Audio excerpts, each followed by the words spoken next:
tardes, buenas noches a todos ustedes. Para la gente que está en el Perú, es la tarde, para nosotros ya es de la noche. Primero, un gran agradecimiento a todos ustedes por venir a escuchar la conferencia. En especial, bueno, un agradecimiento al profesor Efracio que nos ayuda con esta actividad, al ingeniero Juan Pariona, al profesor José Vega y también, por supuesto, a Roger Mercado, que estamos en esta organización. Entonces, ahora, por favor, Roger, empiezas a grabar. Listo, Ok, muy bien. Entonces, esta vez tenemos a Diego Galvez Aranda, que nos va a presentar una parte de sus trabajos. Diego hizo sus estudios de ingeniería eléctrica en la UNI. Obtuvo su doctorado PhD en ingeniería eléctrica en la Universidad de Texas, lo que le llaman el ATM, en Estados Unidos. Hizo en la misma universidad, pero en el Departamento de Ingeniería Química, un postdoctorado bajo la supervisión del profesor Jorge Seminario, también un peruano. Actualmente es investigador postdoctoral en Amiens, que está al norte de París, no muy lejos, ¿no? En Francia, en el Laboratorio de Reactividad y Química de Sólidos. Trabaja en el grupo del profesor Alejandro Franco. Alejandro Franco es un profesor franco-argentino, ¿eh? Y también es una persona con la que probablemente vamos a tratar de iniciar algún intercambio.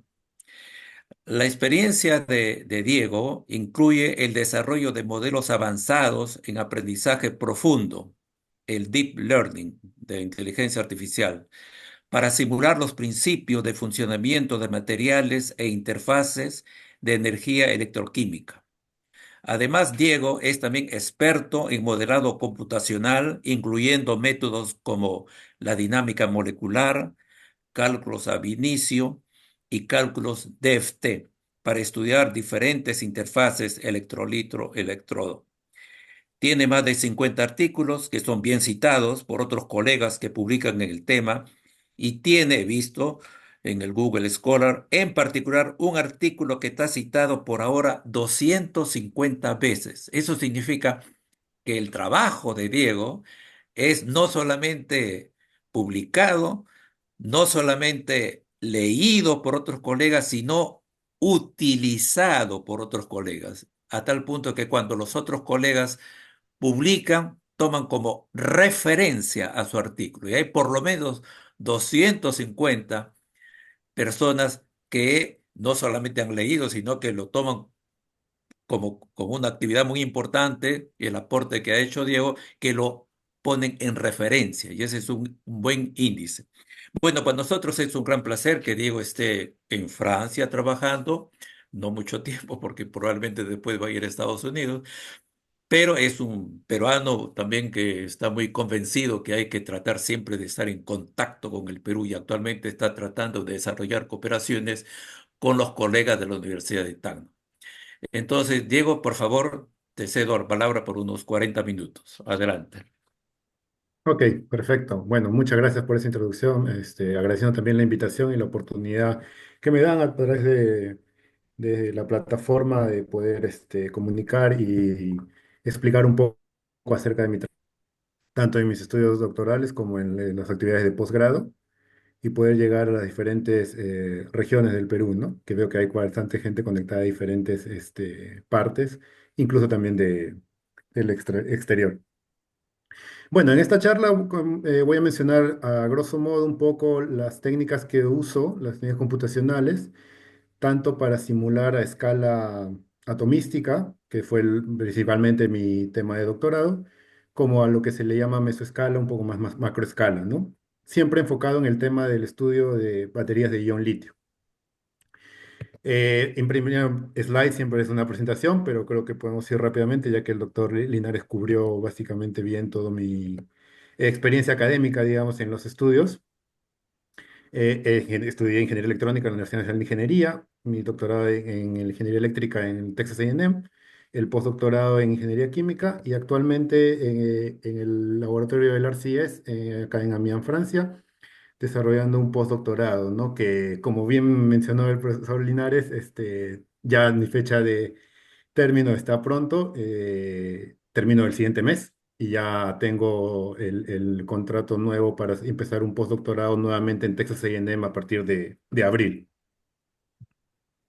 Entonces, acá se puede hacer la distinción que les mencionaba al inicio, ¿no? El tema, mi investigación en Texas A&M fue básicamente a escala molecular, a escala atómica, cómo se desarrollan las interfaces de la batería de ion litio, qué sucede cuando uno prueba nuevos materiales de electrolito con nuevos electrodos, y tratar de proveer esta información a los experimentalistas, ¿no? Para ver que si esta es una interfaz estable o no. En el tema del laboratorio con el grupo del profesor Franco, ya trabajamos a un modo, a una escala más macro, que se puede hacer una comparación uno a uno con diferentes propiedades del electrodo que se pueden obtener experimentalmente.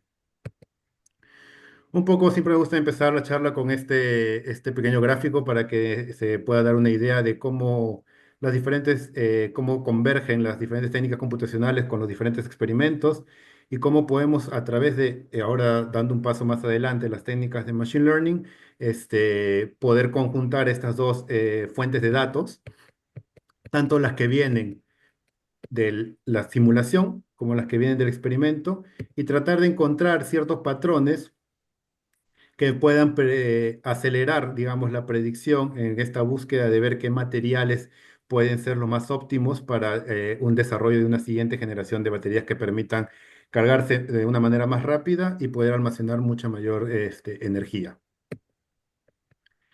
Un poco de historia respecto a las baterías de cómo se ha llegado hasta las baterías de litio.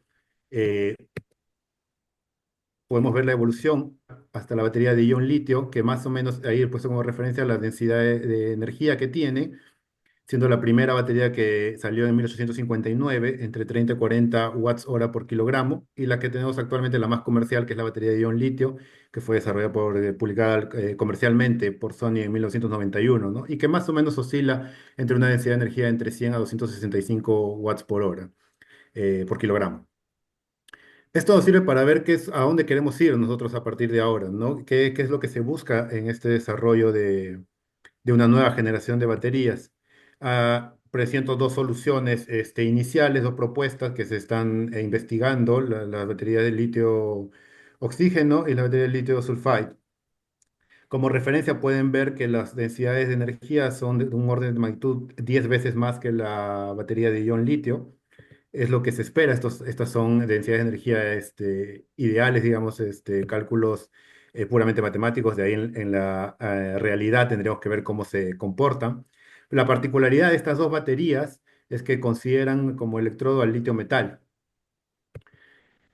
Como referencia, también agrego los ciclos de carga-descarga que tienen, los ciclos de vida que tienen estas baterías. Pueden ver cómo ha ido mejorando a través de los años y actualmente la batería de un litio tiene un aproximado entre 300 a 1500, ¿no? Actualmente las pruebas de estas dos nuevas tecnologías de baterías que básicamente se han desarrollado en laboratorio, pueden ver que el tiempo de vida en términos de ciclo todavía estamos lejos, ¿no? En el caso del litio S está entre 50 a 100 ciclos, y en caso del litio O2 está un poco más cerca, está entre 500 a 700, ¿no? Pero estas son pruebas todavía hechas en laboratorio, no han sido desarrolladas comercialmente para poder hacer una comparación uno a uno con la performance de la batería de litio. Como punto final en este slide, agrego lo que es la gasolina para que tengan idea de cuánto es la capacidad, la densidad de energía de la gasolina con respecto a las baterías, ¿no? Está todavía un orden de magnitud más arriba, entonces estamos hablando de alrededor de 13.000 watts hora por kilogramo. Y acá vamos a hacer una comparación, justo tomando esa referencia de la densidad de energía para ver cómo se comporta un carro que está siendo alimentado por una batería con respecto a un carro estándar que es alimentado por gasolina, ¿no? Hay unos cálculos básicos que es básicamente la energía, la densidad de energía de la batería, que en este caso, en este ejemplo, es uno estándar, 248 watts hora por kilogramo. Aproximadamente podemos saber que el peso de la batería es 540 kilogramos. Haciendo una simple multiplicación podemos calcular la energía total. también un aproximado, es un promedio que este da un rango de autonomía de 380 kilómetros. Entonces podemos inferir que la performance más o menos es 352 watts hora por kilómetro, lo que consume este. Si hacemos la comparación con el carro a gasolina, tomando la densidad de la gasolina, 13.200 watts hora por kilogramo, un tanque lleno, más o menos 50 kilogramos, me da un total de energía de 660.000 watts hora, ¿no? Y un rango de autonomía aproximadamente entre 500 kilómetros. Esto me da una performance de 1.320 watts hora por kilómetro. Entonces, si comparamos estos dos números, la conclusión que podemos obtener es que cuál es el más eficiente, ¿no?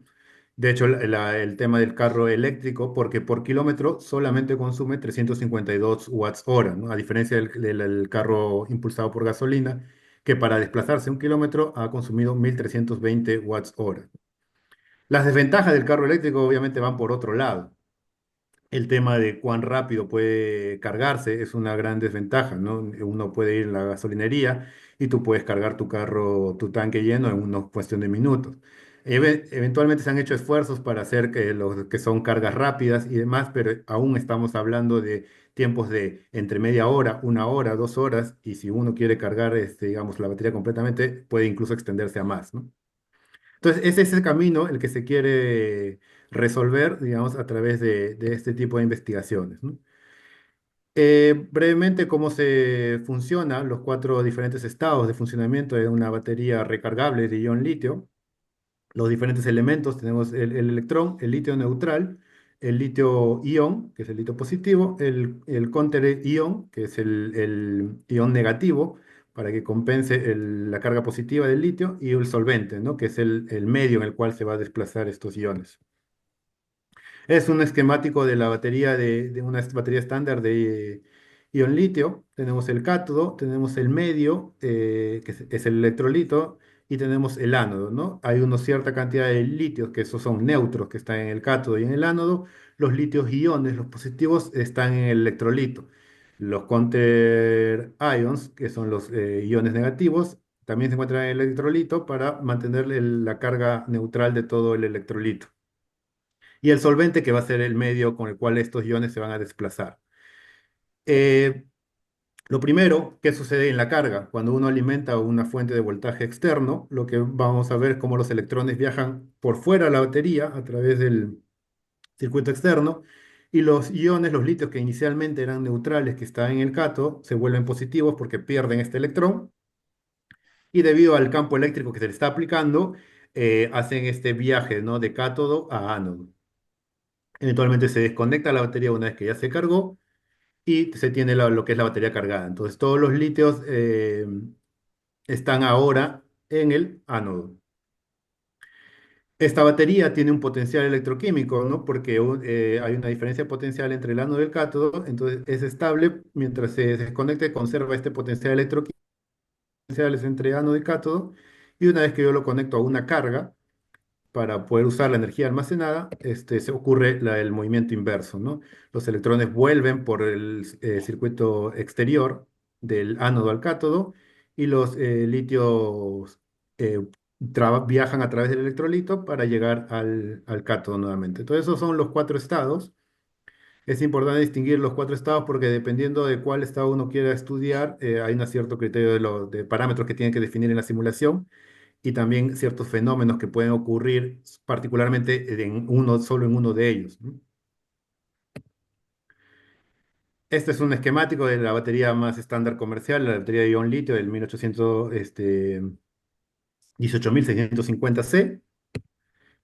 Simplemente cómo luce realmente, porque en la esquema distintas, ¿no? Cátodo, electrolito y ánodo, pero en la realidad la composición de las partículas del ánodo son partículas, en este caso pueden ver estas partículas esféricas, y el electrolito, que al ser un solvente líquido, digamos, cubre todas estas partículas y hay un separador que es el que déjeme ver si puedo poner un pointer, sí, perfecto, que es esta capa del medio que es la que evita que entre en contacto las partículas del ánodo con las partículas del cátodo, pero el electrolito, al ser un solvente líquido, cubre todo el espacio que hay entre partículas, ¿no?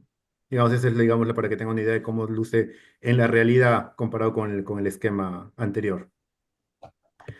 Lo que había mencionado, básicamente la batería es un dispositivo electroquímico, transforma la energía eléctrica, que es la que alimentamos cuando conectamos una fuente externa, en energía química, que es la que se mantiene debido a esta diferencia de potencial que hay entre el ánodo y el cátodo cuando uno la carga, ¿no? Y que eventualmente al volver a cerrar el circuito con una carga, se puede hacer uso de esta energía almacenada.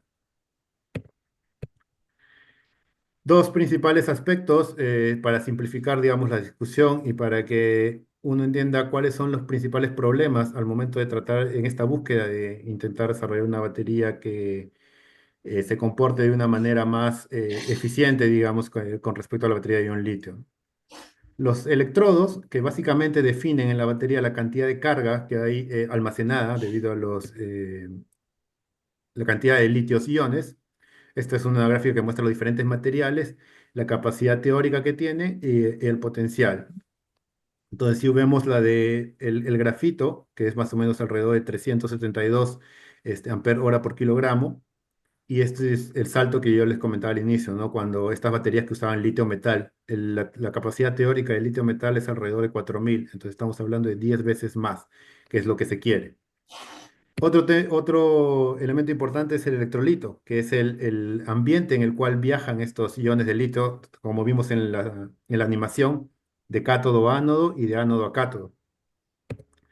Acá estoy listando una cierta cantidad de diferentes electrolitos que tienen la diferente conductividad. Entonces, la importancia de estos dos elementos es el electrodo me va a definir cuántos litros puedo almacenar, es decir, cuánta carga puedo almacenar, cuánta energía voy a poder almacenar en la batería. Y el electrolito, al ser el medio en el cual viajan estos iones, a grosso modo me va a definir cuán rápido puedo cargar esta batería. Entonces, son esos dos elementos los que uno quiere mejorar para que la batería se pueda cargar más rápido y para que también al mismo tiempo pueda almacenar mayor energía. En esta búsqueda, antes de pasar al siguiente, es una fórmula para que calculen la capacidad teórica de los diferentes materiales, que estos materiales grafito, silicio, litio, metal, se pueden calcular rápidamente con la fórmula. El grafito, por ejemplo, cuando está completamente en el estado completamente litiado, está rodeado cada ion litio por 6 carbonos. Entonces uno puede hacerla usando la fórmula N igual 1 por el litio, la masa de 6 carbonos que son alrededor, y haciendo la división sale la capacidad teórica. Y acá se ve que el silicio, cuando está en su estado completamente litiado, es litio 15, silicio 4. Entonces N equivale a 15, la masa del silicio de 4 silicios. Se hace el cálculo y 3580 miliampere hora por gramo, ¿no? Entonces estamos hablando de 10 veces más.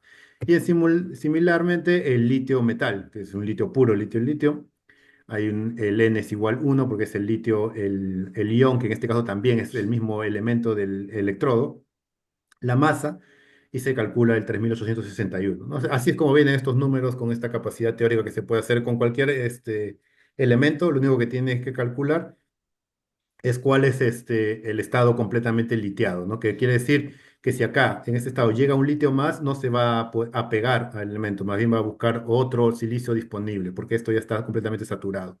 Igual en el grafito, ¿no? Esa es la definición del estado completamente litiado. Entonces, el principal fenómeno que ocurre cuando uno prueba materiales entre electrolito y electrodos es la interfase, ¿no? Es muy importante saber lo que ocurre en la interfase. En esta simulación vamos a distinguir cátodo, ánodo y eventualmente quiero que presten atención en lo que va a ocurrir en estas dos regiones, lo que se le llama el cátodo electrolyte interface y el solid electrolyte interface. Repita la simulación. Ya está. Entonces, cuando uno prueba pone los materiales justamente por esta diferencia de potenciales químicos, va a ocurrir reacciones. Es decir, la cantidad original que yo tenía de counter ions, que lo pueden ver acá, en la gráfica puedo ver que hay 5 litios en electrolito, una vez que reaccionan con el material del electrodo, tanto del cátodo como el ánodo, puedo ver que al final acá me quedé con 3. Entonces, mi carga original, la cantidad de litios iones, que van a depender cuánta carga puedo almacenar en la batería, se va a disminuir. ¿Y qué sucede? Estas capas protectoras van a tener una doble función. Van a, primero, consumir los iones originales y de ahí también como van a que tratar de obstruir un poco también el paso de los iones litios cuando se cargue y descargue la batería. Entonces es muy importante analizar la interfase porque queremos saber qué materiales se forman, si hay una cierta cantidad que se disocia, que reacciona y produce estos materiales, pero después de cierto tiempo ya se estabiliza y ya actúa como capa protectora, previendo futuras reacciones, cuánto es lo que cae, cuánto es lo que pierdo, cuánto es lo que pierdo en temas de carga, para saber cuánta energía puede almacenar mi batería ya una vez que ya la ensamblé y conecté el electrolito con los electrodos. Entonces, lo que se ve en esta interfaz es cómo decrementa la carga de contenedores de carga y cómo modifica la concentración del electrolito. Porque si inicialmente viajaban 5 en simultáneo, ahora solamente tengo 3 en el electrolito. Entonces la carga también va a ser más lenta. Por eso es importante, digamos, el estudio de las interfaces. ¿Por qué las reacciones ocurren? Porque hay una diferencia de potencial. No voy a entrar mucho en detalles en este slide, pero básicamente es eso. Existe una diferencia de potencial, entonces el electrón quiere ir al nivel de energía más estable, más bajo, y salta, ¿no? Y al haber este intercambio de electrones es donde se ocurren las reacciones. Hay bonds que se crean, que se destruyen y crean estas interfaces, ¿no? A ambos extremos. En resumen, cada vez que se prueba un nuevo material, son diferentes análisis lo que se quieren obtener a ver, para evaluar la performance de este material nuevo, tanto el electrodo como el electrolito. La conductividad iónica, qué pasa en la interfase, el contacto en la interfase, es qué tan estable electroquímicamente es estos dos materiales, qué tan estable térmicamente son estos dos materiales. Y uno que es muy particular del litio, que lo vamos a ver en las simulaciones que voy a mostrar luego, es cómo este material debe suprimir lo que es la formación de dendritas del litio, ¿no? Que es un problema muy particular de las baterías de que usan litio metal como electrodo. Un poco de las técnicas computacionales para que vean las diferentes técnicas que hay y también cada una a diferente escala en tiempo y en un esquema donde podemos distinguir los 5 elementos de la batería, los colectores, el ánodo, el separador, que está el electrolito, digamos, está dentro, pues un líquido del separador y cubre también el ánodo y el cátodo, y acá vamos a dividir, hacer una división. Empezamos por lo que es la macroescala, que son modelos continuos, hay ciertas ecuaciones definidas a nivel continuo y que me va a permitir estudiar la batería a una escala del orden de milímetros y milisegundos, ¿no? Que es básicamente la escala real, digamos, del dispositivo. Lo que llamamos mesoescala, que ya empieza, involucra lo que es coarse grain dinámica molecular, que es básicamente agrupar las moléculas, las considero no como moléculas, sino como grupo de moléculas. Y ese grupo de moléculas lo hago que se comporte como una partícula en sí. Hago esta simplificación para que me permita llegar a dimensiones más altas y a tiempo de simulación más alto, ¿no? En este caso es micrometro y microsegundo. Cuando ya quiero ir a un poco más al detalle, a la escala atomística, podemos usar dinámica molecular, que me permite simular en nanómetros y en nanosegundos, ¿no? Y finalmente podemos usar lo que es la mecánica cuántica, cálculos de DFT, ab initio, MD, que oscilan en las dimensiones de Armstrong y puedo simular picosegundos, ¿no? Empezando ya un poco ahora a presentarles un poco de mi investigación. Mencionamos lo importante que son las interfaces, entonces lo que muestro ahorita es básicamente un sistema de sándwich, se le dice que ponemos los dos elementos, vemos acá el electrolito y el electrodo, en este caso es un electrodo de litio metal. Simplemente ponemos los dos materiales y corremos la simulación para ver qué es lo que sucede. En este caso, estas moléculas que ven acá son las del solvente y tengo solamente un ion litio. Un ion litio y su conterión, ¿no? El que tiene la carga negativa, para que todo el sistema sea neutral. Entonces, para saber qué es lo que sucede en la interfase, se juega con las posiciones. Primero quiero saber qué pasa cuando los iones están juntos, están apareados y están cerca de la interfase y qué pasa cuando están separados, ¿no? Ocurren las mismas reacciones, ocurren otras reacciones. Básicamente así, y también se puede trabajar con los diferentes planos del material, en este caso del cristal del litio o metal. Diferentes planos pueden también presentar diferentes compuestos que se van formando en la interfase. Acá tengo un video que los voy a activar. Perfecto. Entonces, lo que ven cuando uno corre la simulación, vemos qué es lo que sucede. En este caso, se ve que hay disociación, tanto del counter ion, más no del solvente. Entonces, podemos concluir que a estas condiciones, que son condiciones de circuito abierto, es decir, no hay una carga, no nos estamos conectando, ¿no?, a un potencial externo, no le estamos proveyendo energía externa, que eventualmente pueden afectar y pueden inducir más reacciones. A circuito abierto vemos que el counter ion no es estable, reacciona inmediatamente con el litio metal y forma los diferentes compuestos. En la tabla pueden ver los compuestos y las reacciones que nosotros podemos obtener a través de estos cálculos para descubrir los diferentes caminos de reacción hasta los productos que se van formando, ¿no? Entonces, en esta simulación se probaron dos tipos de concentraciones del litio FCI y el TMP, que es el electrolito, eh, y 4M, que es una concentración más alta, ¿no? Que va a haber más iones en la misma cantidad de solventes. Entonces, se descubren, digamos, los compuestos que se forman en la interfase, estos obtenidos por Ab initio MD, usando el software Quantum Expresso.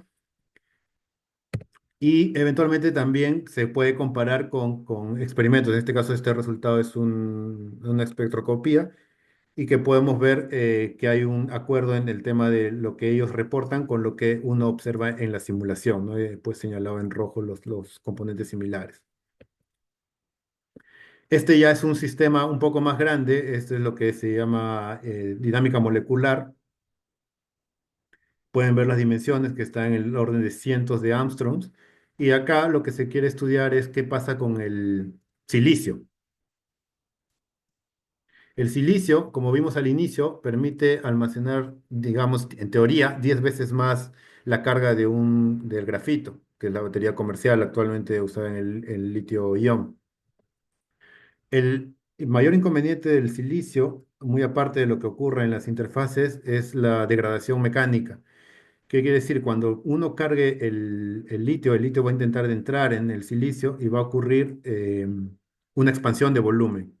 Esta expansión de volumen es crítica en el caso del silicio. En el caso del grafito, hay una expansión de volumen, pero el grafito, como saben, pues, son capas. Entonces hay suficiente espacio para que los iones de litio ingresen. Hay una expansión de volumen, pero es muy pequeña. Estamos hablando del orden del 6%. Entonces es muy pequeña. En el caso del silicio, el cambio de volumen es del 300%. Como pueden ver en la simulación, a propósito se dejó esas áreas vacías para ver qué sucede cuando ingresan los iones del litio. Y el material básicamente cubre todo ese espacio, ¿no? Se calcula el cambio en volumen. Podemos ver la simulación, la tendencia en la simulación, conforme se va cargando el silicio, compara y ambos concluyen que tienen la misma tendencia, ¿no? Que digamos, el cambio en volumen es casi en la tendencia del 300%. Esto es otro sistema que ya se quiso ver, y digamos, a más acercarlo a la realidad, no tanto el formato del esquema que tenemos los tres elementos separados.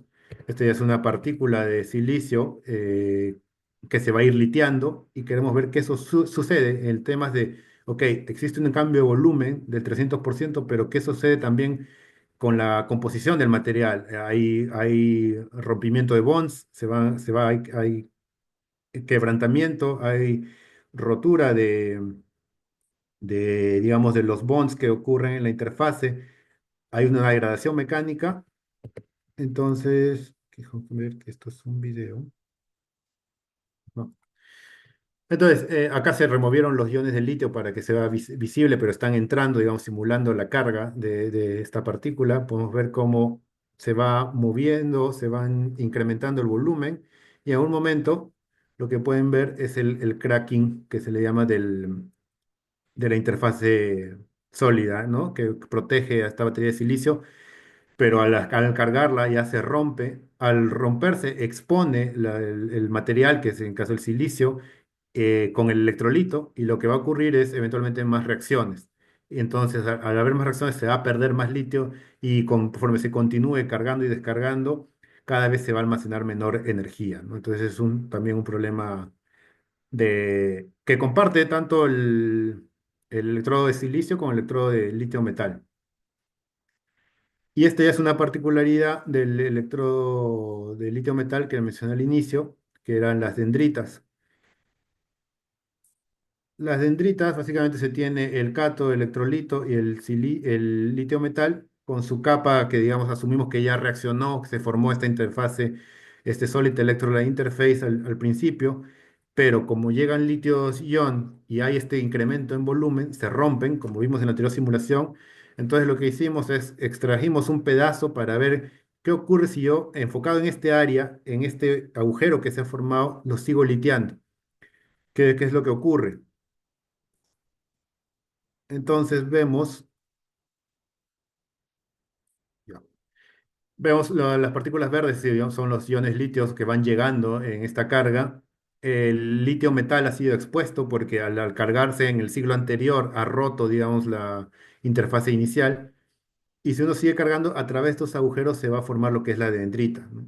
Que son estas ramificaciones que van a ir incrementándose y al seguir haciendo el carga-descarga, lo que va a pasar es que eventualmente puede ocurrir un contacto entre ánodo y cátodo, ¿no? Que sería un cortocircuito. Ese es uno de los principales problemas del litio metal, cómo controlar esto, ¿no? Hay diferentes soluciones que se están probando para ver si se puede suprimir, digamos, esta formación de dendritas y esta degradación mecánica que ocurre tanto en el litio metal como en el silicio. Pasamos a un poco de lo que es Machine Learning y cómo lo usamos en este modelado. Lo que mostré anteriormente, si se percataron, son modelos, pero a diferente escala. Empezamos por el más pequeño, que era la interfase solamente estudiando un ion litio con un counterion y saber qué ocurre en la interfase. De ahí pasamos al ejemplo del silicio, que ya era una batería más grande a escala nanoescala que ya contenía una cierta cantidad de cientos de iones para simular carga, en el caso del material era el silicio. De ahí pasamos a la partícula, que ya es un material incluso mucho más grande, que simplifica solamente una parte del cátodo o del ánodo. Y eventualmente también lo de las dendritas, que se vuelve un poco al sistema del silicio, que es el cátodo, electrolito, ánodo, en un sistema de cientos de iones litios para ver qué sucede con la formación de dendritas. En el caso del Ab Initio MD es muy útil porque cuando se prueban nuevos materiales, bueno, no voy a entrar en detalles en cómo se resuelve la ecuación, pero básicamente se basa en la ecuación de Schrödinger. Entonces, cuando se prueba un nuevo material, uno como diseñado del modelado no tiene que agregar ningún parámetro, no hay ninguna, las aproximaciones las hace in situ el software, ¿no? A resolver, como mencionaba, la ecuación de Schrödinger de las diferentes interacciones de los diferentes átomos que se involucran en la simulación. El mayor límite de esto es el tiempo de simulación y las dimensiones de la simulación, ¿no? En este caso es más o menos 10 Armstrong y estamos hablando de menos de 100 átomos, ¿no? Que me permite analizar localmente lo que ocurre en las reacciones. La ventaja eventualmente es pasar a una simulación de dinámica molecular que me va a permitir, en este caso, simular un conjunto de iones, ya no solamente uno, un conjunto de cientos que me sirven para qué, para poder analizar propiedades de transporte, ¿no? Cuando uno hace estas simulaciones de carga-descarga, cómo es que viaja el ion litio, ¿no? Cómo es que se forman, digamos, la interfase Solid Electron Interface en el medio. La principal desventaja cuando se prueban nuevos materiales es lo que se llama el force field en dinámica molecular, porque es una aproximación. Ya no entra a tallar la ecuación de Schrödinger, se aproxima a una curva de interacción que define fuerzas entre dos partículas y conforme agrega una tercera, Se hace la computación entre las diferentes combinaciones de pares de partículas y así cuando ingresa una cuarta y se hace más complejo el multibody. Entonces, estas aproximaciones de curvas de estas interacciones se le llama campos de fuerza. Estos campos de fuerza son aproximaciones. ¿De dónde las puedo obtener? Básicamente, incluso hay grupos de investigación que se dedican solamente a desarrollar estos campos de fuerza, ¿no? Para que eventualmente otros lo puedan usar. Es muy complejo el desarrollo, pero aquí es donde vienen las técnicas de Machine Learning que nos permiten acelerar este proceso y hacer el conjunto, hacer el salto entre las simulaciones de Ab initio MD con las simulaciones clásicas que se le llaman. Entonces, esto fue un proyecto de tesis que lo que hago es alimento de datos de las simulaciones que a lo largo de mis estudios doctorales corrí por el Ab initio MD. Se alimenta a una base de datos, se entrena a través de, primero se hace la técnica del clustering, que es agrupar, busca semejanzas, este átomo de oxígeno es similar al otro, en comportamiento busca patrones, y una vez que se hace esa agrupación, se hace lo que es la clasificación, creo una celda más grande, y conforme a la información que ha sido provista por el Ab initio MD, el sistema va a tratar de identificar, ok, este átomo quizás ahora está en la interfase, de acuerdo a la información de la simulación más precisa, ocurre esta reacción y lo que hace es replica en ese sentido la reacción que ocurre en la interfase. Y así es como puedo ver disociación. En este caso lo que ven en esta parte oscura es cómo han ocurrido reacciones, ¿no? Eso básicamente, y lo que va a permitir es hacer el salto cuando se quieran probar materiales nuevos.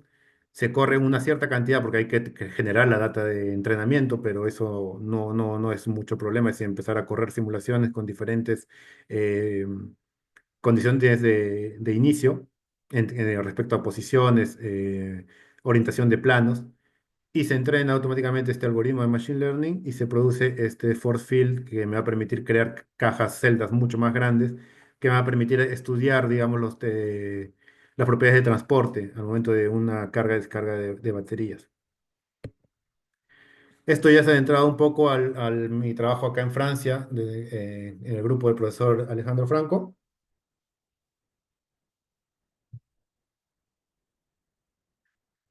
Rápidamente, ya esto es a una escala de manufactura de baterías, hay una cierta, es un proceso complejo, pero normalmente en el grupo los simplificamos en estas 5 etapas y para cada una de estas 5 etapas tenemos un sistema, un modelo, una simulación que me permite estudiar y hacer la comparación con el desarrollo real de la manufactura, ¿no?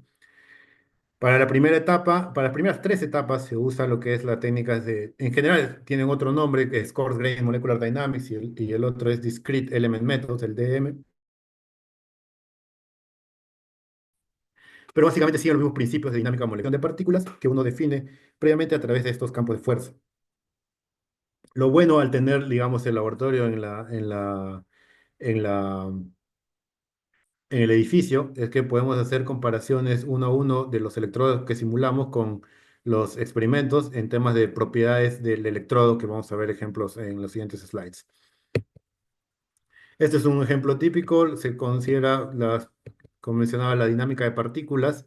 Se tiene la fase del slurry, el secado del electrodo y el calendrado, que es cuando se comprime, ¿no? Son pasos para la fabricación del electrodo.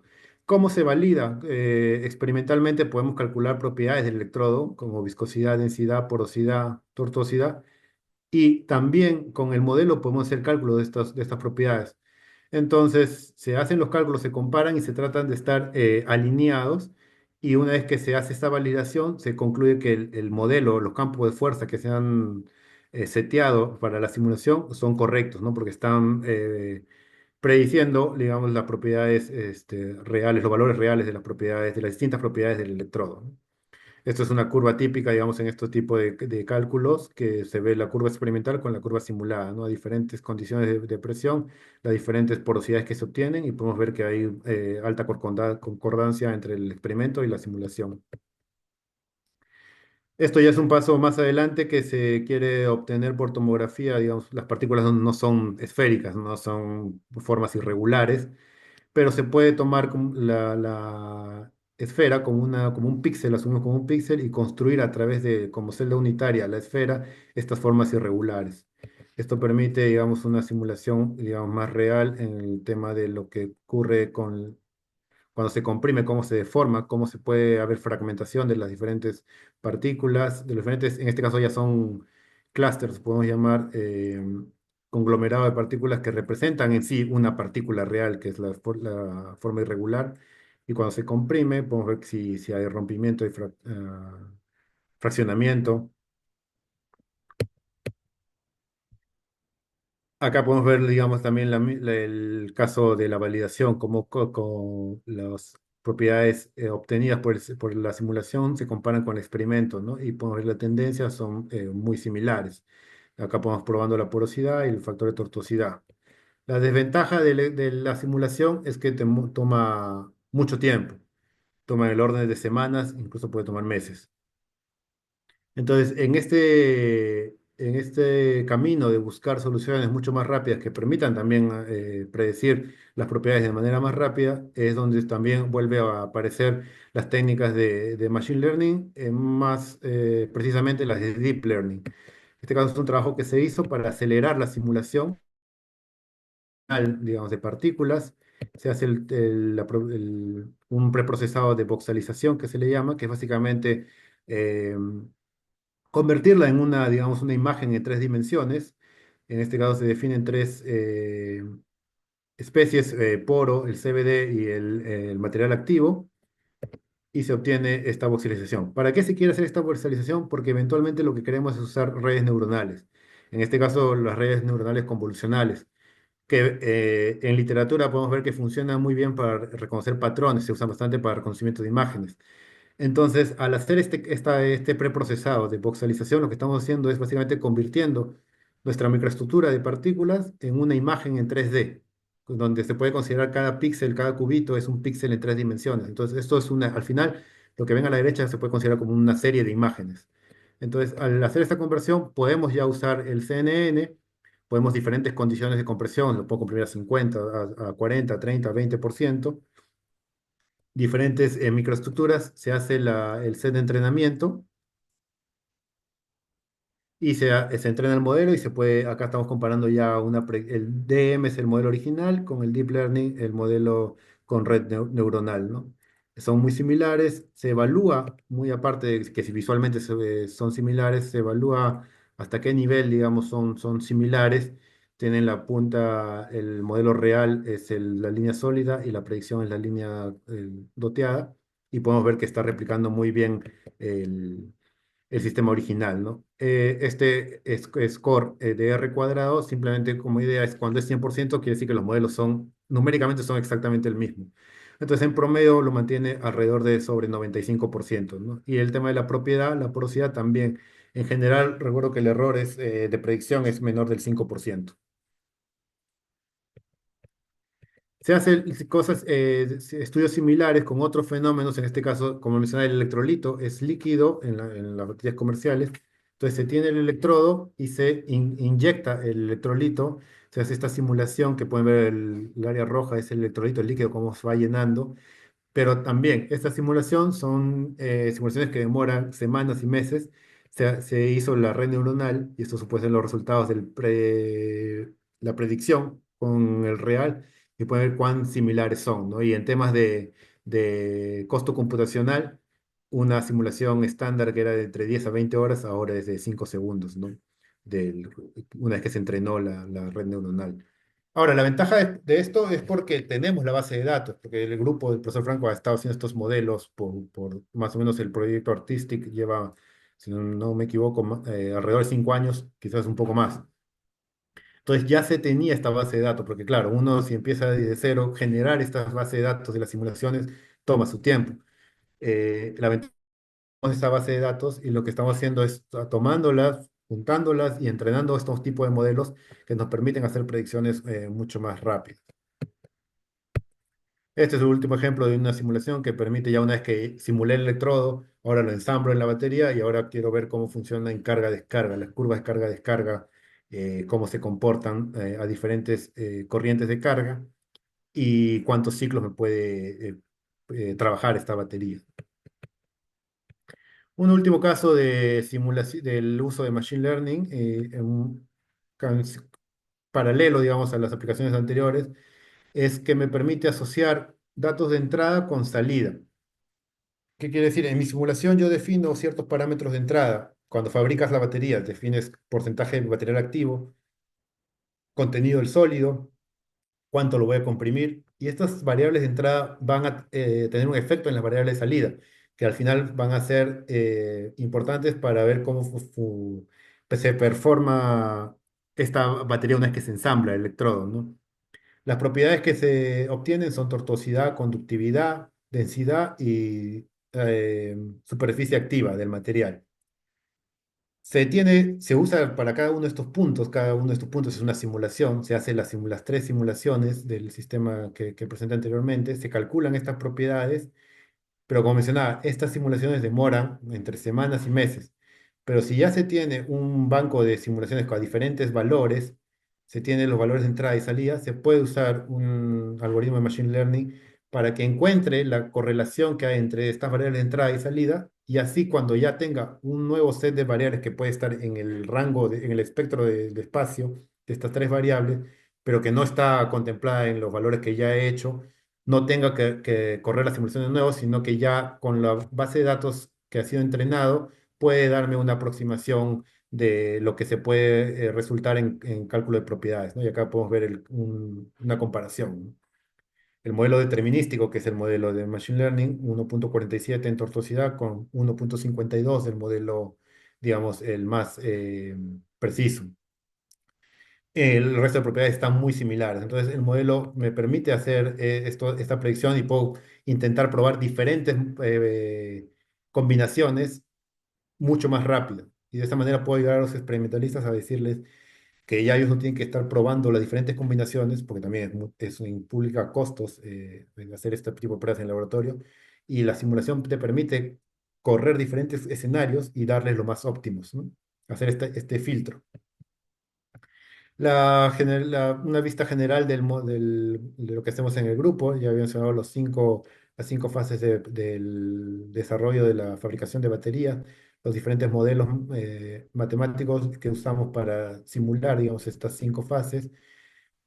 Converge en un dataset que al final se usa para desarrollar estos modelos rogados, que son usando técnicas de Machine Learning o Deep Learning para al final hacer esta optimización, de hacer este filtro, decir, al final en vez de, podemos probar mil diferentes combinaciones y decir, estos 10 son las que tienen más potencial de producir un electrodo que eventualmente va a comportarse de mejor manera en una batería.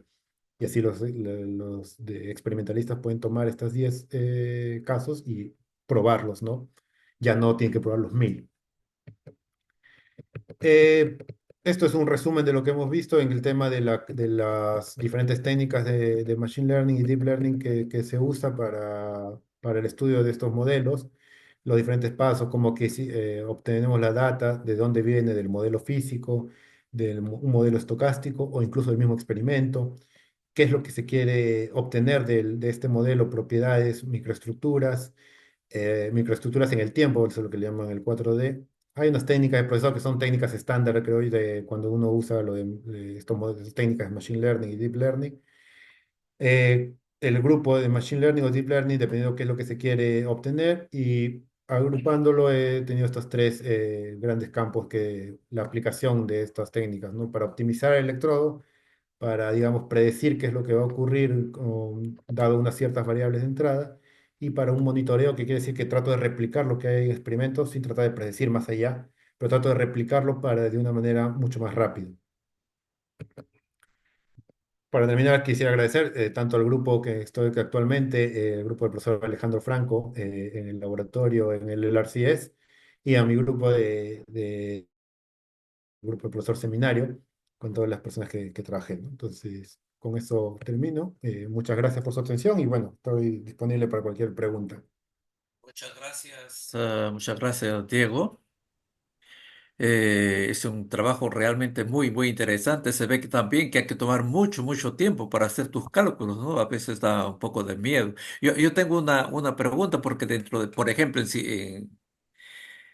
en dinámica molecular, yo he visto que utilizas un paso de delta T de un Lento. femtosegundo, Ujú. y ese es que, en base a qué, qué pasa si pones 2 femtosegundos o pones la mitad, ¿no? O sea, que, ¿con qué criterio escoges Bueno. el delta P, el Ujú. delta T? ¿Puedo hacerlo más chiquito? Sí, va a ser más preciso. No hay ningún límite, digamos, en hacerlo más pequeño. El tema va a ser que la simulación va a demorar mucho más. Entonces, una reacción que normalmente toma, digamos, dos picosegundos, que eventualmente serían 2000 pasos, si hago el paso más pequeño, me va a tomar 4000 pasos y el costo computacional va a incrementar. Ahora, el límite está al otro lado. ¿Qué pasa si yo quiero incrementar? En vez de un femtosegundo hago dos. Lo que sucede es cómo funcionan estas técnicas. Es que, digamos, tengo dos partículas, calculo las fuerzas que ocurren y al calcular las fuerzas puedo calcular la aceleración. Tengo la posición inicial, entonces puedo calcular el siguiente paso a dónde se va a mover esta partícula. Ahora, si el tiempo es muy grande, esta partícula, puede, al hacer los cálculos, puedo decirle, se mueve una distancia a la derecha y esta también al hacer este salto, en el siguiente paso, estas dos van a estar una encima de la otra. Y eso no puede ocurrir, ¿no? Dos átomos no pueden estar en la misma posición. Y la simulación se detiene porque es un error. Entonces, ese es, digamos, el límite al momento de hacer la cantidad de pasos. Eventualmente uno quiere incrementar el tiempo para que así pueda llegar a simulaciones más altas, pero el límite es ese, que puede haber esta colisión que por eso tengo que hacer el paso más pequeñito para que así corrijan las partículas. O sea, cuando se den cuenta que esta está en dirección a colisionar, solas van a corregir y se van a repeler, que es como ocurre en la, en la naturaleza, ¿no? A ver, ¿alguna comentarios, preguntas de la Al- sala? Alguien ha levantado la mano, Sí. pero no se sabe quién es. A ver, por favor, tome el micro. Buenas tardes, aquí Daniela Paza de la Universidad Mayor de San Andrés. ¿Me escuchan bien? Sí, Sí, sí, Sí, perfecto. sí, adelante. Ok, bueno, tengo en sí algunas preguntas. Primero es, ¿qué tipo de software utiliza para el procesamiento de sus bases de datos en Deep Learning? Y si es que probaron de forma experimental los resultados de su simulación, Ujú. ya con algún tipo de combinación, no sé, material catódico, electrolito y demás, ya de forma experimental, ¿no? Ya para evaluarlo con algunas técnicas y si nos puede recomendar también algunas técnicas de caracterización especial, o sea, que nos sirva para verificar los resultados de su simulación. Ujú. Eso, por favor. Muchas gracias. Claro. A ver, bueno, primero, para aplicar la de Deep Learning, básicamente usamos el código es hecho en Python. ¿No? Las diferentes librerías que existen, tanto para Machine Learning como de Scikit-learn, o como para Deep Learning, que sería TensorFlow, Keras o en PyTorch, ¿no? Respecto a la validación, como mencionaba, esa es la gran ventaja que tiene el laboratorio en el cual estoy actualmente, ¿no? A comparación de, por ejemplo, con mi estadía en Texas. En Texas mi grupo era netamente computacional y cuando necesitamos validar, digamos, algunos cálculos, digamos, yo calculaba una conductividad, esta conductividad es la real, qué tan cerca estoy de la real. Si no encuentro un material exactamente en literatura que reporten este material, la conductividad de este material, tendría que buscar uno similar o consultar o tratar de hacer esta colaboración con otros grupos, ¿no? La ventaja con el laboratorio actual es que tenemos el laboratorio, nosotros estamos en un segundo piso, que es el área computacional, y el laboratorio está en el primer piso. Entonces, siempre trabajamos en tándem, en conjunto. Cada vez que necesito alguna propiedad, algún cálculo, ellos me lo pueden hacer para validar estos modelos, que es lo que mostré al inicio, cómo validamos las propiedades de los electrodos en temas de tortuosidad, de porosidad.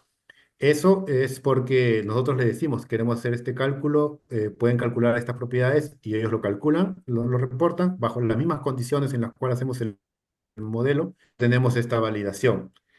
Ahora, para el Deep Learning, ¿por qué usamos el modelo ya validado? Básicamente por la generación de datos. Es decir, experimentalmente tendrían que hacer demasiados experimentos para generar una base de datos que me permita a mí entrenar un modelo que sea, digamos, preciso en el tema de la predicción. Esto en la simulación no es problema porque una vez que yo valido el modelo, ya puedo cambiar las condiciones iniciales de la microestructura para ir generando diferentes condiciones, ¿no? Ya que el campo de fuerza, el force field que gobierna, digamos, la interacción en partículas ya ha sido validado, puedo cambiar las condiciones iniciales y tener infinidad de resultados que van a demorar unas semanas, 2 semanas, meses, pero son viables. O sea, después de un mes, 2 meses, puedo tener 1000, 2000, sí, diferentes situaciones, diferentes condiciones. Esto experimentalmente, primero costaría muchísimo más y tomaría muchísimo más tiempo. Entonces, por eso es que se usa, digamos, esta base de datos, pero son modelos, la conexión con el experimento es que ya son modelos validados experimentalmente. Una vez que ya han sido validados, es que recién uso el modelo para generar estas diferentes condiciones y básicamente es por la cantidad de datos que puedo generar. Ese es, digamos, el principal inconveniente de no usar datos netamente experimentales. Ahora, sin embargo, puedo hacer una mención de un proyecto, un paper que ya lo aceptaron y ya debe estar, las próximas semanas debe estar ya disponible, pues estamos trabajando en el proof, que justamente adresa este pequeño inconveniente, ¿no? Porque uno normalmente tiene una cantidad de datos gigantesca de datos computacionales, pero una cantidad muy limitada de datos experimentales, por más que sea el mismo material. Entonces, lo que se ha usado es lo que se llama transfer learning. Entonces, podemos entrenar una red neuronal con estos datos que tengo bastantes de la simulación. Uso la misma arquitectura y simplemente se le agrega una capa más de nodos y se entrena con esta cantidad limitada de datos experimentales. Entonces, se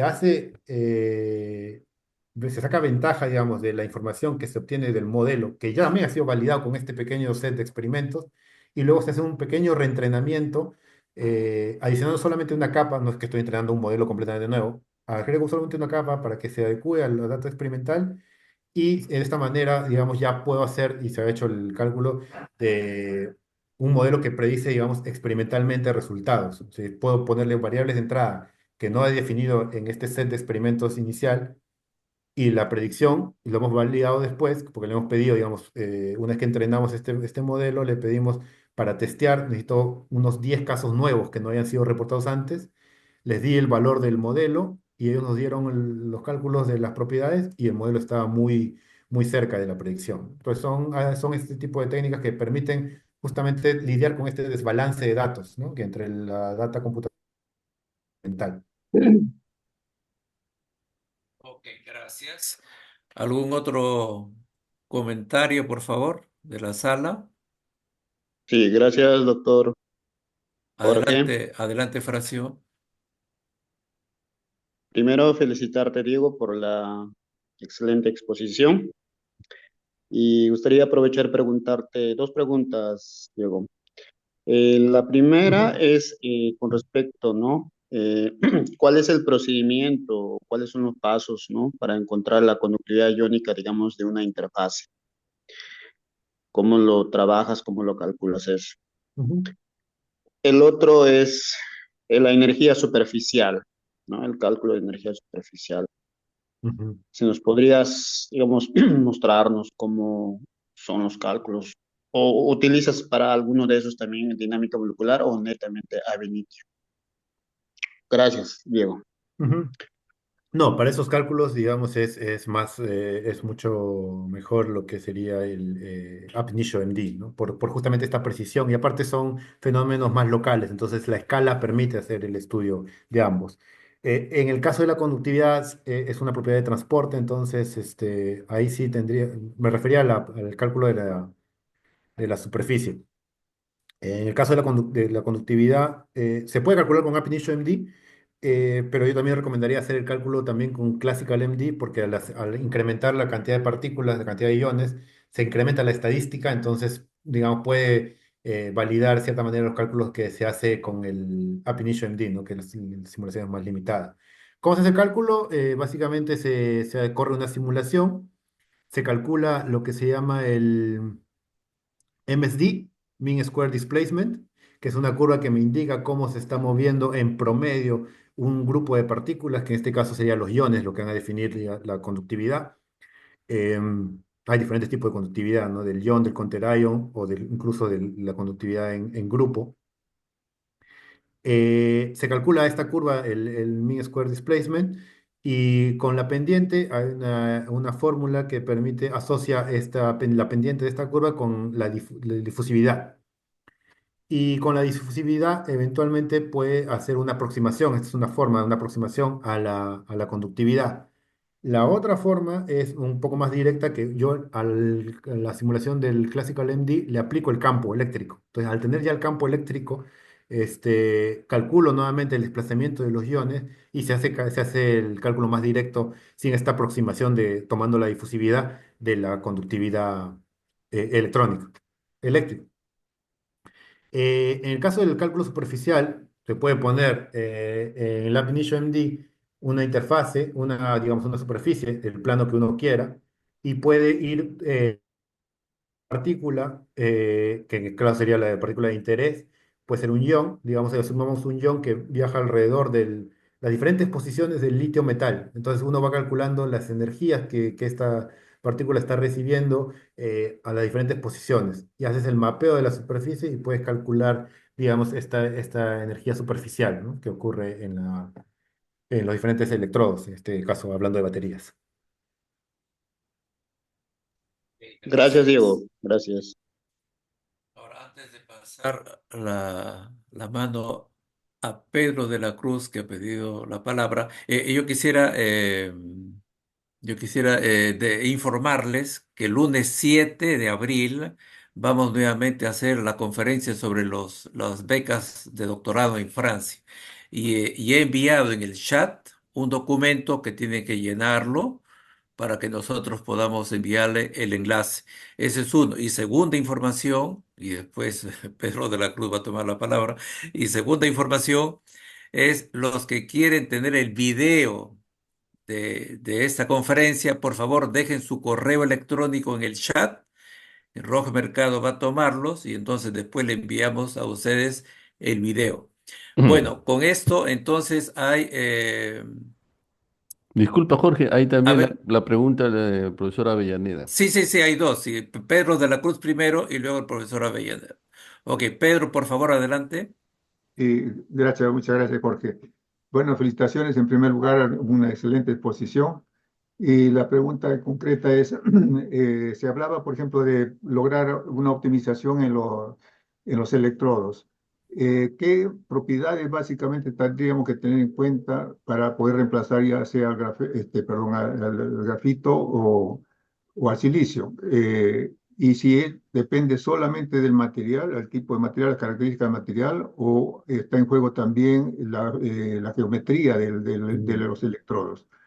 Y en el caso de grafito, si se podría reemplazar por grafeno, ¿habría alguna situación favorable o desfavorable? Gracias. Ok, sí, es muy importante, muchas gracias por la pregunta.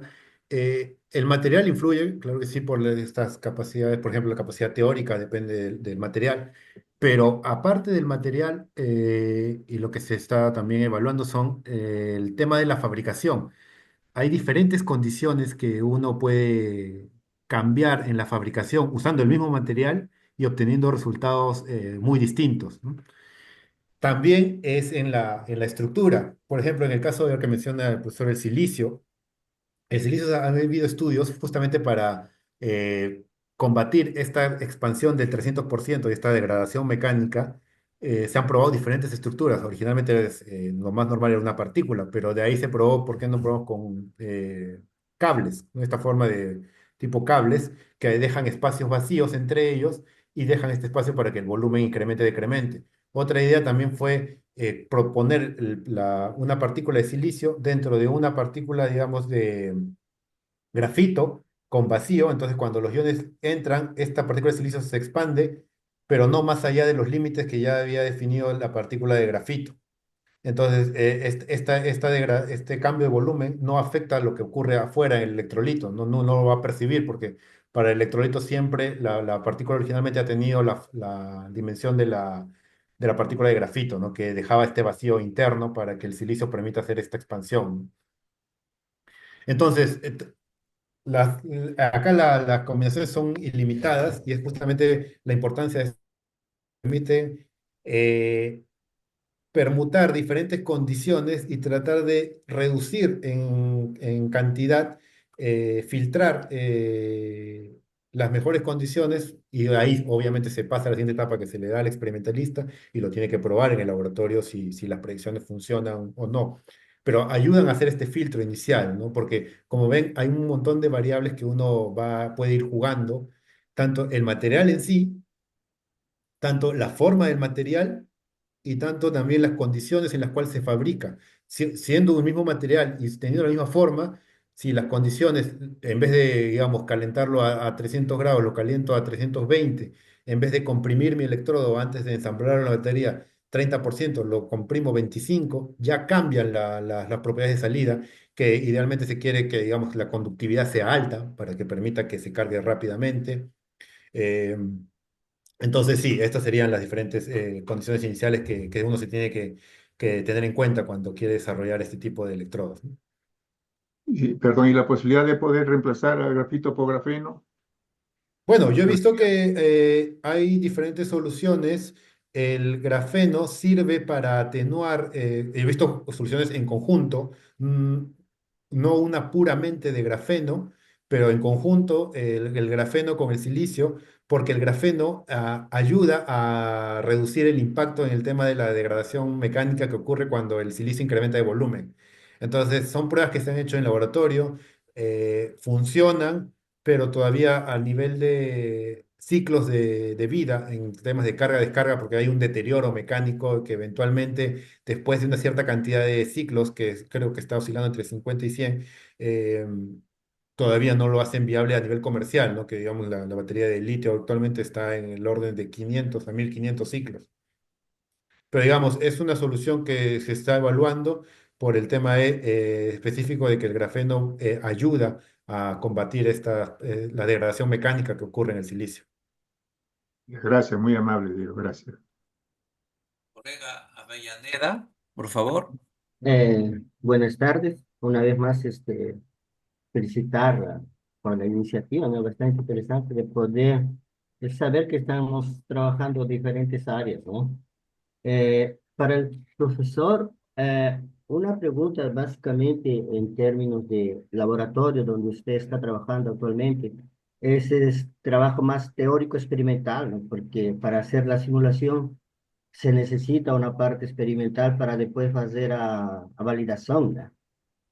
Ujú. No sé, por más que usted está trabajando una parte de simulación, el laboratorio donde usted está, ¿cómo que el electrólito es realizado? Porque si bien es cierto, el electrólito líquido es más eficiente, ¿no?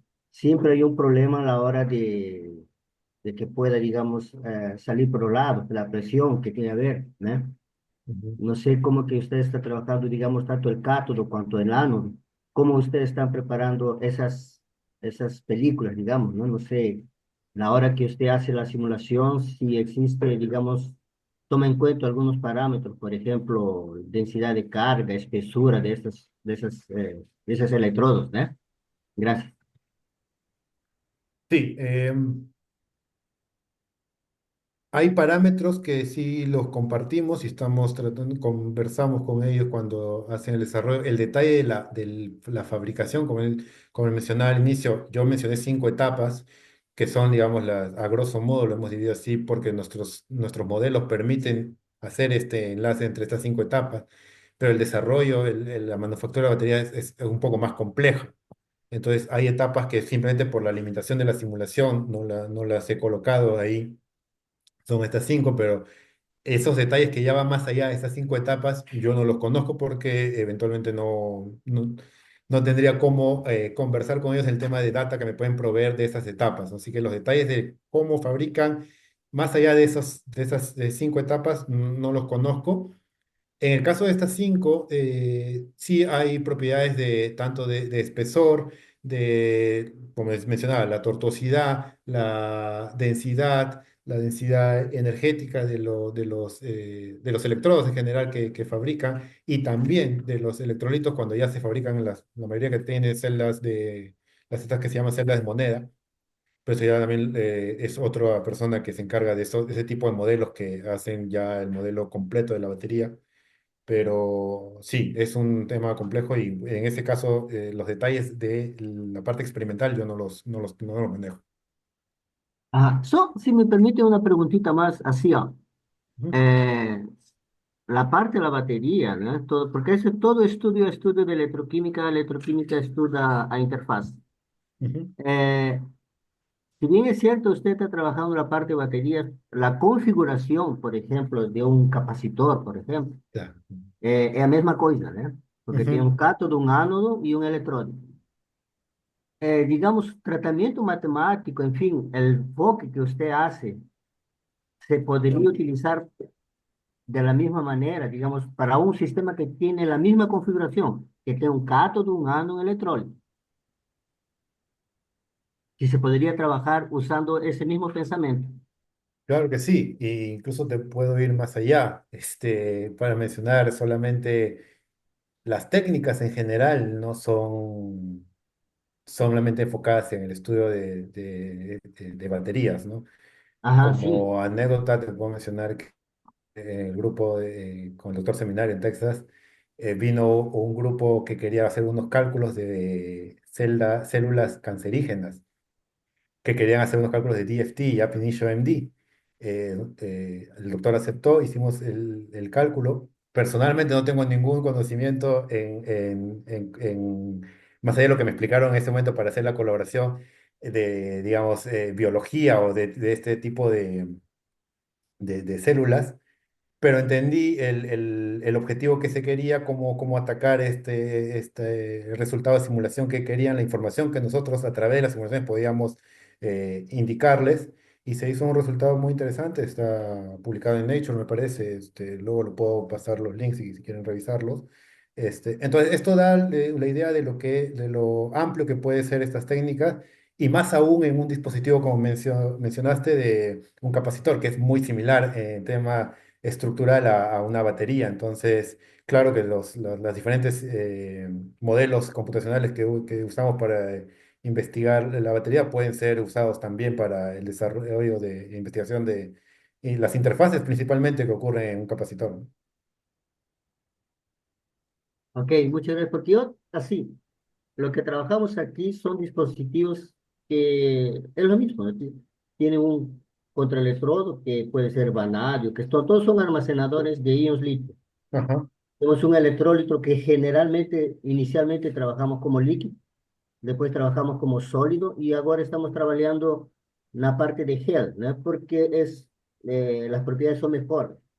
Y la parte, digamos, de la otra componente, una película que cambia sus propiedades. O sea, cuando el litio entra, claro. él cambia su propiedad óptica. Eso, digamos, para hacer un dispositivo que llamamos un dispositivo electrocrómico que nos permite, digamos, economizar aire acondicionado, cortinas, confort térmico, en fin, ¿no?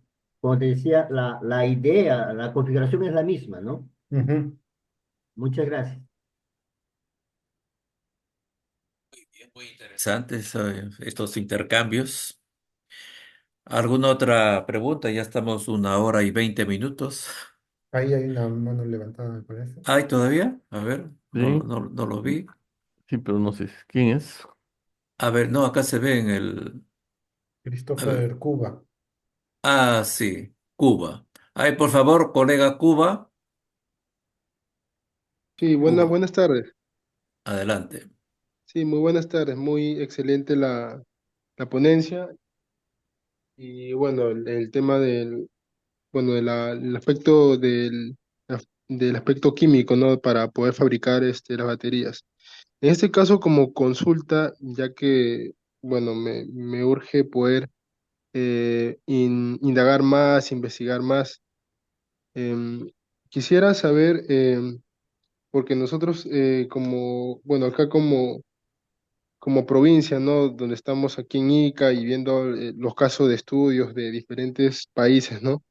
En el caso de Brasil y Chile, que fabrican vehículos eléctricos y también inclusive fabrican baterías de litio. También Bolivia también crea también su valor agregado de baterías de litio con el tema de sus yacimientos. Quisiera saber, aparte de poder litio, se le pueda hacer el diseño computacional con la ayuda del Machine Learning, ¿cómo podríamos nosotros poder fabricar las baterías y qué tipo de equipamiento o tecnología tenemos que aplicar para poder tener una planta de fabricación de baterías de litio? Ese quisiera saber cómo podríamos poder nosotros involucrarnos en el desarrollo de baterías. Gracias. Ok. Bueno, es interesante porque también sé que en Perú recientemente se descubrió una fuente considerable de litio, ¿no? En Puno, me parece, si estoy bien. Entonces, la idea, digamos, eventualmente es aprovechar ese recurso. El desarrollo de una planta de fabricación, yo creo que estamos muy lejos. Es decir, antes de correr, tenemos que empezar a caminar. Actualmente, digamos, lo que podemos hacer y lo que permiten, digamos, es la ventaja también de las técnicas computacionales, es que solamente se necesita un ordenador para empezar a hacer ese desarrollo, ese cálculo, ¿no? Esa investigación.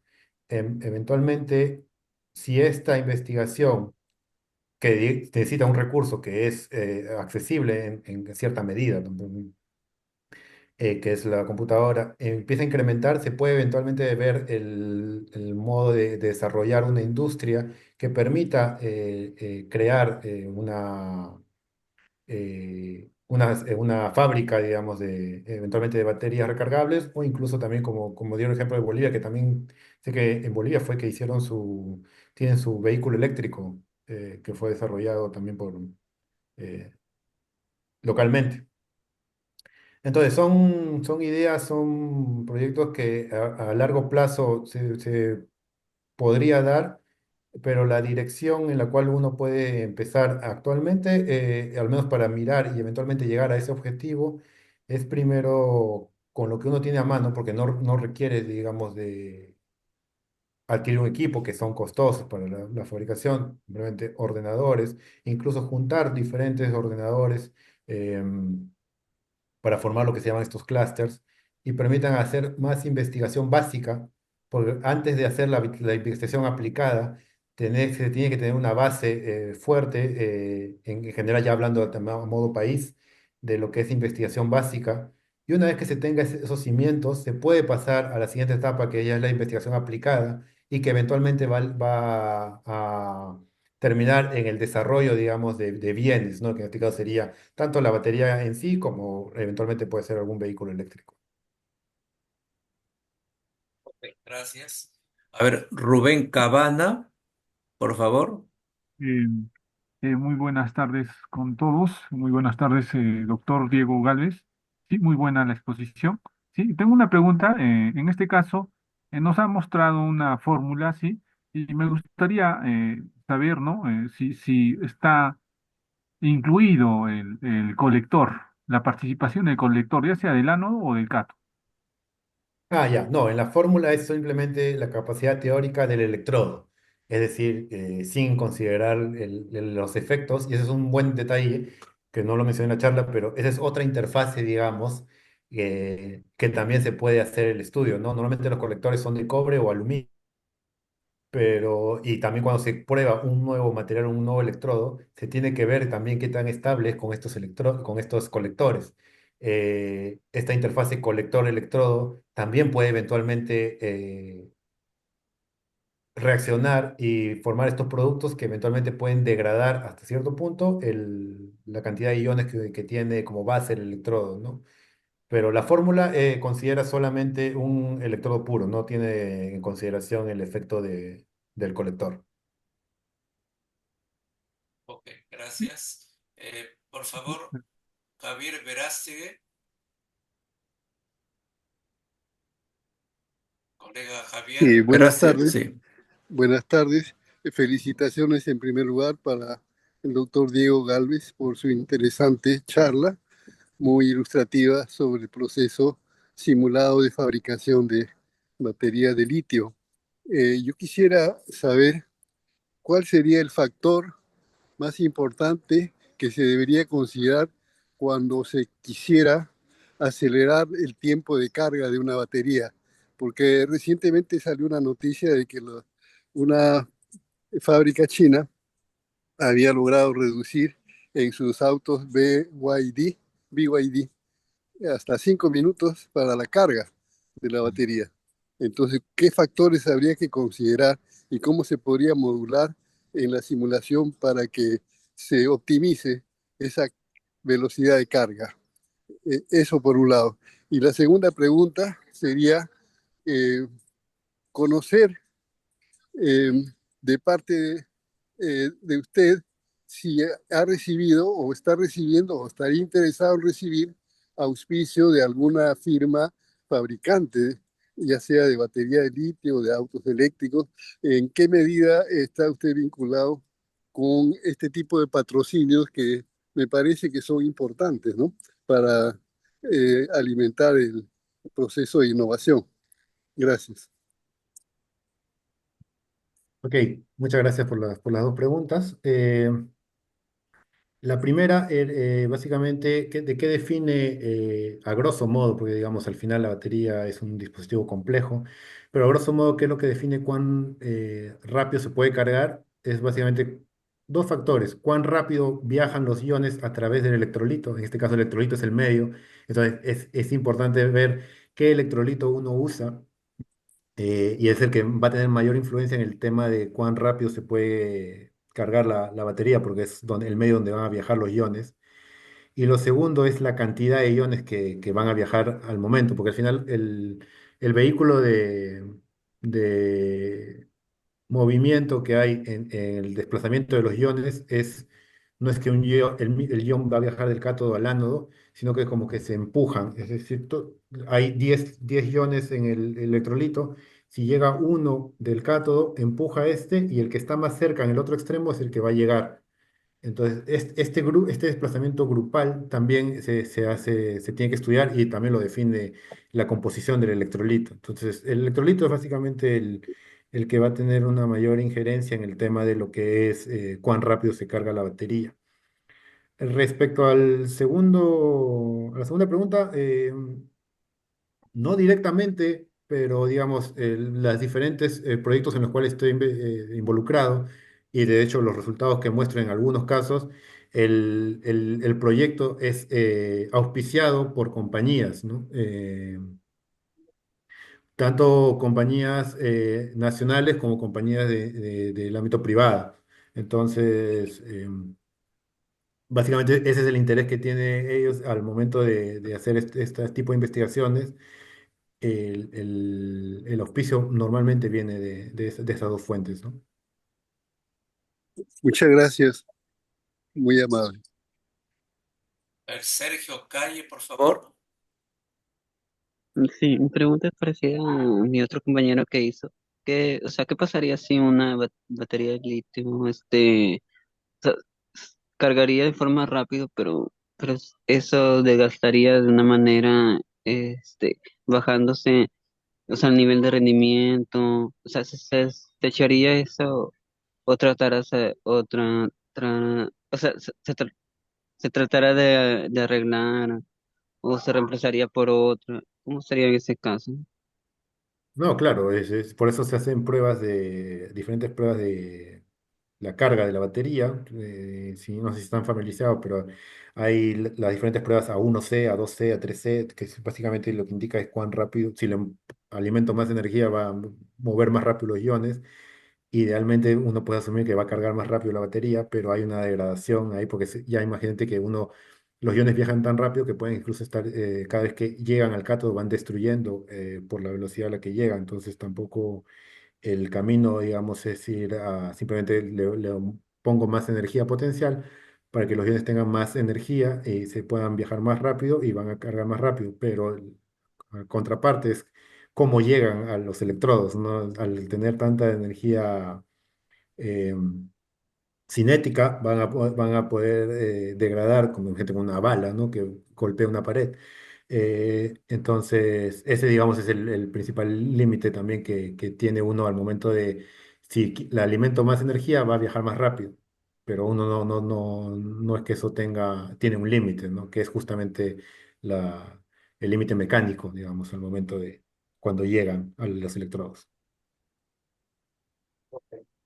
Bueno, muchas gracias. Ya estamos hora y media. Y para los que vivimos en Francia ya es las 9:30. Bueno, entonces, Diego, te agradezco nuevamente y agradezco a todos los participantes. He visto que hemos llegado a un pico de 70. Había 80 inscritos, hay 10 que de repente no pudieron llegar.